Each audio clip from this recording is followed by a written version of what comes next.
Humberto está conosco, direto de Brasília, acompanhando, como sempre, de perto a CPMI do INSS. Todo dia tem notícia da CPMI aqui no Jornal Gente. Cláudio, bom dia.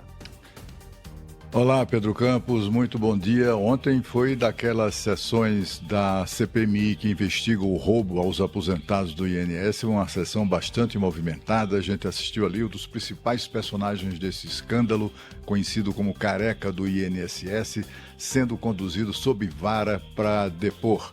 Ele, inclusive, chegou lá blindado pelo Supremo Tribunal Federal, com o direito de permanecer calado e etc. Ele acabou silenciando durante a intervenção do relator, o deputado Alfredo Gaspar de Mendonça. O deputado, que é um promotor experiente, investigador, que disse, inclusive, durante a sua intervenção, está acostumado a lidar com meliantes.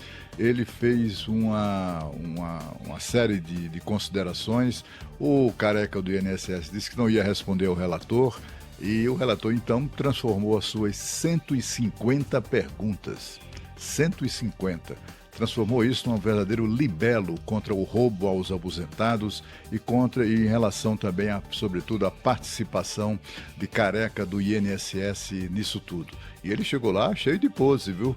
Exigindo não ser chamado de Careca. Ele só foi chamado de Careca o tempo todo, né? Bom, o fato é que esse longo dia de depoimento desse cidadão Antônio Carlos Antunes acabou lançando luz mais pelas perguntas do que pelas respostas em relação a muitas coisas. Por exemplo, a própria intervenção no início do depoimento, ainda pela manhã, do relator Alfredo Gaspar, constitui um verdadeiro roteiro, não só de investigação, mas de denúncias contra o Careca do INSS e também os seus cúmplices nessa roubalheira, se isso eventualmente for de fato comprovado, como parece ter muita segurança disso o relator Alfredo Gaspar. Bom, o que a gente viu ao longo do dia foram muitas confusões. O advogado do depoente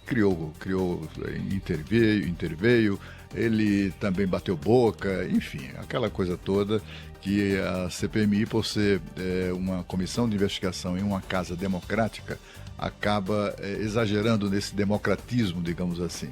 Mas o fato é que, com interrupções e também suspensões temporárias, o depoimento transcorreu durante todo o dia, entrou pela noite, enfim, foi um dia daqueles, né? Revelou-se, por exemplo, revelaram-se os primeiros nomes de políticos que podem estar envolvidos nisso tudo.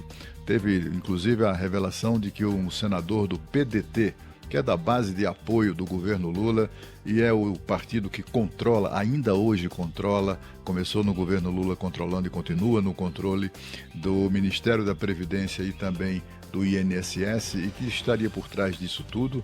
Esse senador do PDT, Weverton Rocha, tem um avião, usa um avião sob os auspícios do Careca do INSS. Ele, inclusive, o senador já chegou a dizer, a confirmar, haver recebido o Careca do INSS em sua própria casa, para um costelão.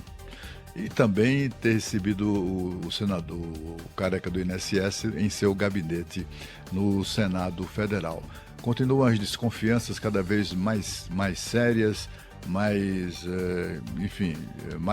problemáticas, digamos assim, na CPI, em relação à atitude do presidente do Senado Federal, que continua se negando a acabar com aquela história de sigilo por 100 anos de informações, de dados que possam permitir à CPMI rastrear as andanças do Careca do INSS no Senado. Saber, afinal de contas, quais os senadores que ele frequentava, né, que teriam dado suporte político a esse roubo que vitimou mais de 9 milhões de aposentados, né? No fim, o que calou fundo foram intervenções muito duras, como, por exemplo, do senador Sérgio Moro, dizendo, inclusive, que o Careca do INSS estava lá debochando da comissão, né?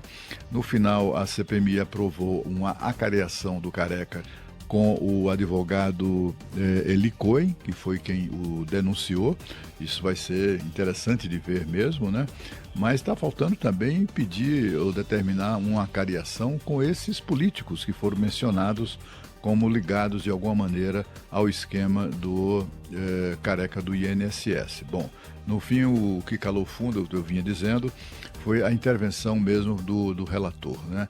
Ele estava indignadíssimo com tudo o que ele apurou e que motivou aquelas 150 perguntas que ele queria fazer, fez, mas o Careca do INSS não respondeu, né? No final, ele disse que o roubo praticado, esse roubo, é absolutamente revoltante, que ladrão de aposentado e pensionista não tem perdão. E ele disse que se existisse no Brasil o que o Careca do INSS mereceria era pena de morte ou prisão perpétua. Agora nós vamos a Paris com Sônia Blota, que nos traz notícias lá das confusões de um ex-presidente da República. Muito bom dia, Sônia.